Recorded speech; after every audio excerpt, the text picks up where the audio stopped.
just want to set myself free. मुझे divorce चाहिए. मैं डिवोर्स चाहती हूँ और अपना हक में नहीं छोड़ूंगी. In a conservative society like Kashmir, a lot of women are coming forward seeking help to dissolve bad marriages. They're asserting themselves and speaking out against injustices done to them at both regular and Sharia courts. The reason to end bad marriages range from incompatibility, drugs, growing independence, women moving to big cities from small towns, and raising aspirations. The Grand Mufti designate of the Supreme Court of Islamic Shariat in Srinagar is a reformer who believes strongly in the emancipation of women of Kashmir. At his court, about 45 cases have been resolved in less than 2 months. At other places in Kashmir too, women are leading the way in ending unhappy marriages, leaning on professional, familial or organizational support. Writer Priyadarshini Sen and photo editor Narendra Bisht travel through Kashmir to show us some of these path-breaking women and how they are surviving.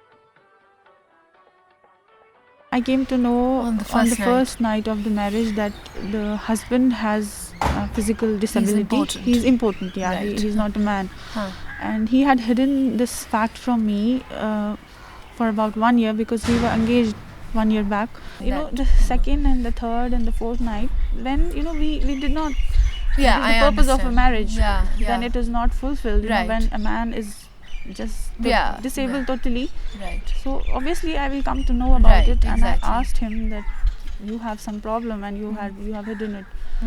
And then he is telling that I have this problem, but I'll take treatment.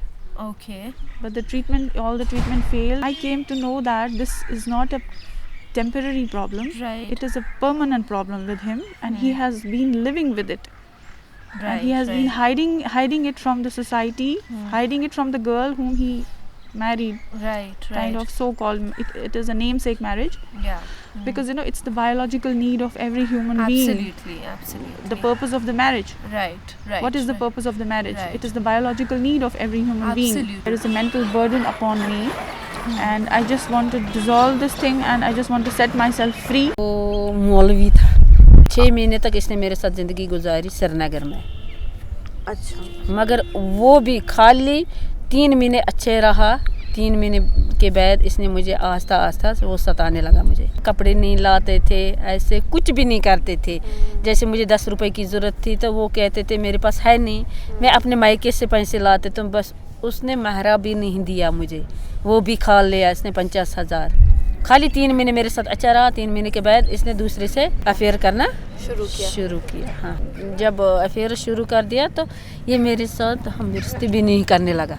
मिसाल कमरे में नहीं आते हैं, रात के 10 बजे आते हैं, रात के 12 बजे ना, बस ऐसे ही मजाक उड़ाते थे मेरे साथ, टाइम पास करते थे मेरे साथ. आपको पता ही है ना औरतों के को क्या मर्द क्या करते हैं.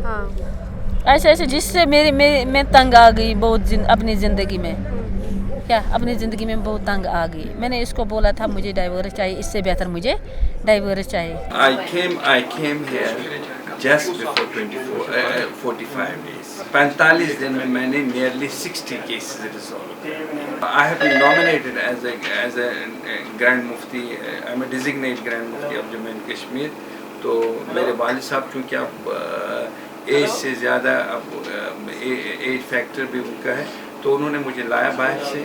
Around 60 cases all matrimonial. अब तालीम आ गई है because you see the education भी बढ़ रही है. पहले ज़माने में लड़कियों को पढ़ाया नहीं जाता था, अब उनको पढ़ाया जाता है. अब वो देख सकते हैं, they can shape their future. तो कंपटीशन बहुत ज़्यादा है हमारी सोसाइटी में.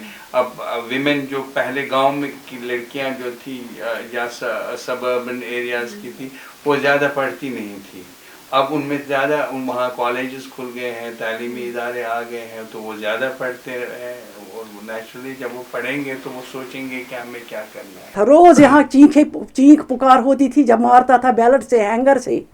मैं डिवोर्स चाहती हूँ और अपना हक में नहीं छोड़ूंगी उसको एक पैसा भी. बिल्कुल. अपना हक मैं अकेली लड़ रही हूँ. आप क्या हक मांग रहे हो आप? जो इसने मुझसे एक तो पहले धोखा दिया, डीसी बोला.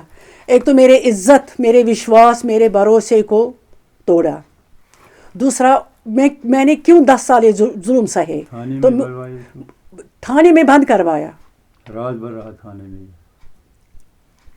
अब वो केस भी नॉट एडमिट हुआ, वो केस भी नॉट एडमिट हुआ। इसने मुझे इतने बुरे केस में फंसाने की कोशिश की और पुलिस वाले ने, इसने DO ने इसकी मदद की, लेकिन अब केस नॉट एडमिट हुआ। लेकिन जो सख्ती मैंने बर्दाश्त उस टाइम की, जो मैंने सहा मेरे ज़मीर ने, उसका हिसाब कौन देगा मुझे? जो मैं रात को थाने में रही, हालांकि उन्होंने मुझे लॉकअप में नहीं रखा, उधर पुलिस वाली डाली थी, उसकी वो सरदारनी थी, उसने मुझे अपने पास रखा, लेकिन उसका हिसाब मुझे कौन देगा? जो जुल्म मैंने सहे उसका हिसाब कौन देगा? क्यों मैंने सहे? मेरी क्या गलती थी? ये मेरा भाई है, इसको सारा पता है, हर चीज़ का, हर वाक़े का, मेरे रोने का, मेरे जो मुझ पे गुजरी एक एक बात का इसको पता है। इनकी वजह से उन्होंने मुझे हौसला दिया। पता चला कि वो ड्रग्स लेता है, नशे और मनशियात का शिकार हो चुका था। बिल्कुल बहुत गंदी तरह से। हाँ, गंदी तरह से 9 साल से वो ले रहा था। फिर हमने डॉक्टर से बात की, हमने उससे कहा कि क्या ये सुधर सकता है, हम इसे एक चांस देंगे। डॉक्टर ने बोला कि मैं इसकी गारंटी नहीं दे सकता, दुनिया में कोई चीज़ इसकी गारंटी नहीं दे सकता कि ये छोड़ सकता है, ये इसका मर्ज़ है, ये बीमारी नहीं है कि ठीक हो सकती है, ये मर्ज़ है, मर्ज़ कभी ठीक नहीं होता। फिर हमने बोला उनको कि हम ये रिश्ता नहीं कर सकते, हमें ये रिश्ता नहीं करना है, हमें तलाक दो।